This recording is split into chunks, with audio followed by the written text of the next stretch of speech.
ये संविधान संवाद का कार्यक्रम जो लगातार चल रहा है, ये हमारा जो बनारस में हुआ, लखनऊ में हुआ और अन्य जनपदों में सीतापुर से लेकर ये हमारा 10वां कार्यक्रम है संविधान संवाद का, जो बाराबंकी के दरियाबाद में है।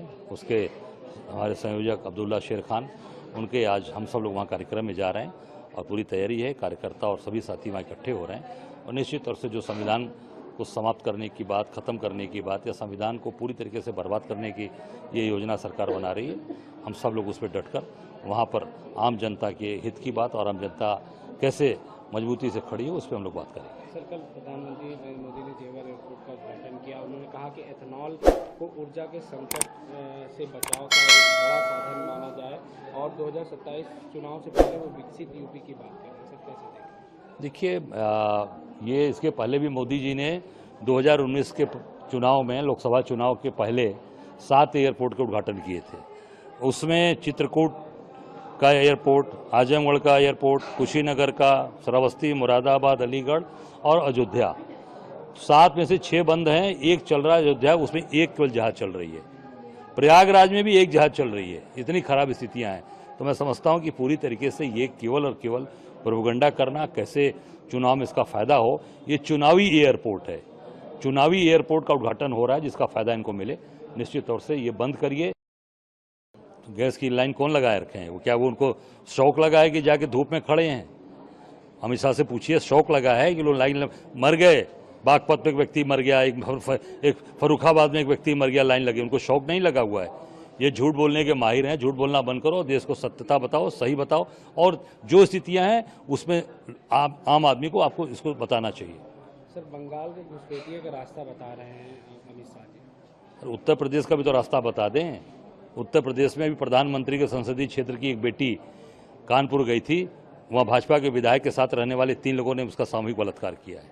उसके बारे में अमित शाह नहीं देख रहा है? अभी कल की घटना है, बाराबंकी में एक रेहड़ी फटरी वाले को मार डाला गया है बुरी तरीके से। आप देखो, आप वो नहीं दिख रहा है उनको? पूरे प्रदेश में, उत्तर प्रदेश में जंगल राज है।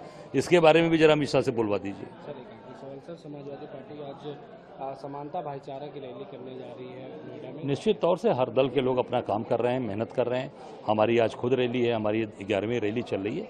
हर व्यक्ति, पार्टी आगे चीज़ें बढ़ रही हैं। हम सब लोग पूरी ताकत के साथ अपना काम कर रहे हैं। कांग्रेस आगे का आयोजन किया गया है। पूरे उत्तर प्रदेश में कांग्रेस के कार्यकर्ताओं ने संविधान को लेकर और जिस प्रकार से संविधान को कमजोर करने का प्रयास किया जा रहा है, उसके विरोध में और जन समर्थन हासिल करने के लिए पूरे प्रदेश में इसका आयोजन हो रहा है। आज ये 9वीं रैली है जो बाराबंकी में हो रही है।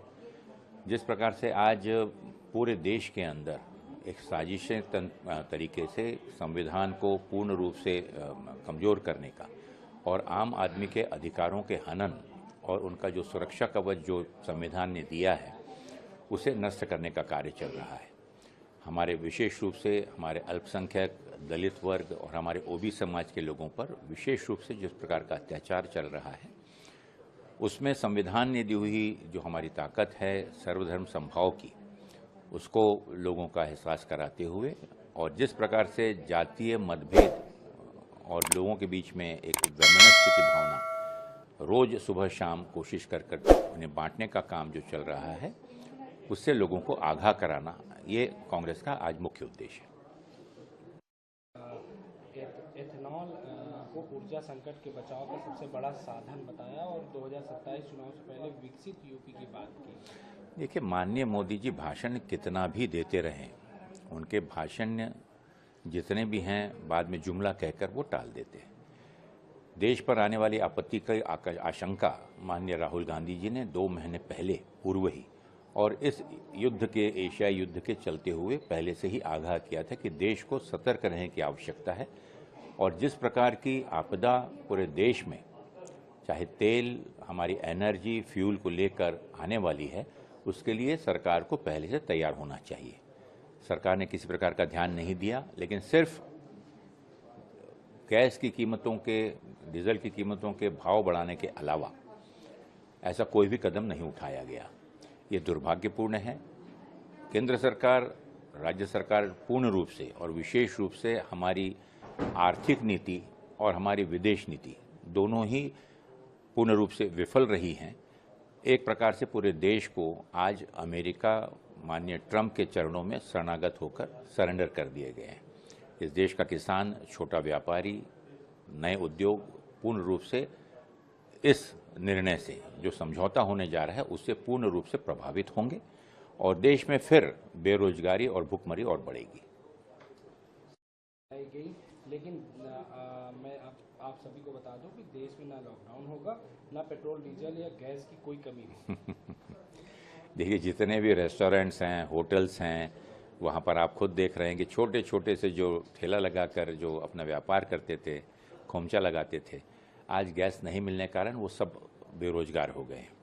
लोग चाय की दुकान पे आज फल बेच रहे हैं। यह क्या दर्शाता है? माननीय अमित शाह को आंख खोलना चाहिए, लोगों को इतना अंधा नहीं समझना चाहिए। सिर्फ बातों से देश नहीं चलता, देश नीति और सुशासन से चलता है।